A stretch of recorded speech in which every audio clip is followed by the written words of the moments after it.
Bismillahirrahmanirrahim. Brothers and sisters in Islam, Assalamu alaikum. Thank you.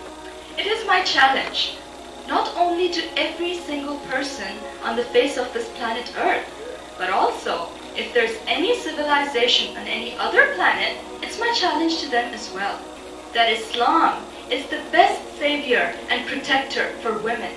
And I am saying this with all this confidence, not out of arrogance, but because I believe that Islam was revealed by Allah subhanahu wa ta'ala, the most just and merciful God, the God biased neither in favor of men or women, the creator and sustainer of both men and women.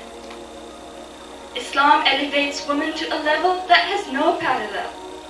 Let's just take one example. Our Western philosophers and saints, they say that woman is the seat of the devil, but the Quran calls her Muhsana, fortress against the devil.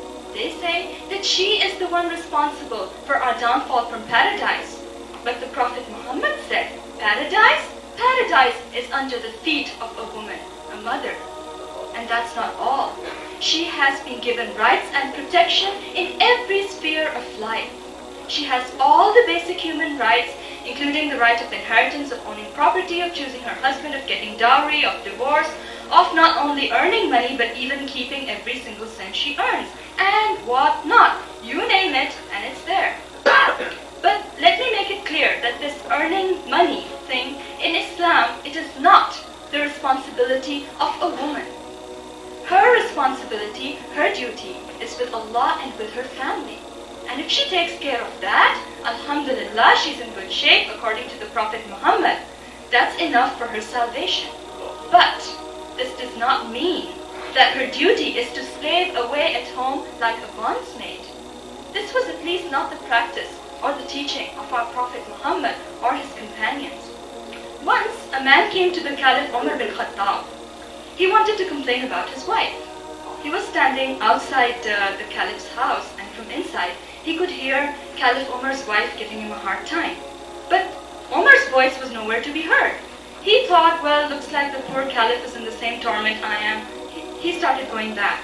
Umar saw him and called him back, heard his story, and you know what he replied?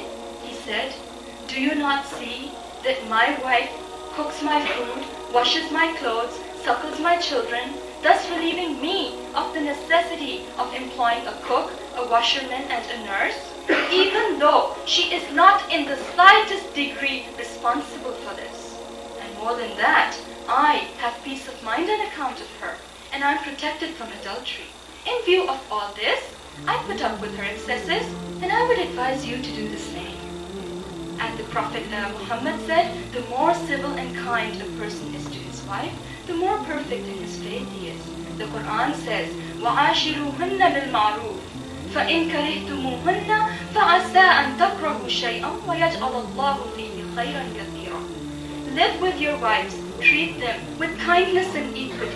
If you take a dislike to them, it may be that you dislike something, but Allah has kept a great deal of good in it. The Quran further says, وَلَا تُمْسِكُوهُنَّ ضِرَارًا لِتَعْتَدُوا وَمَنْ يَفْعَلْ ذَلِكَ فَقَدْ ظَلَمَ نَفْسَهُ وَلَا تَتَّخِذُوا آيَاتِ اللَّهِ هُزُوًا. Do not keep your wives by force, so that you may injure them or hurt them.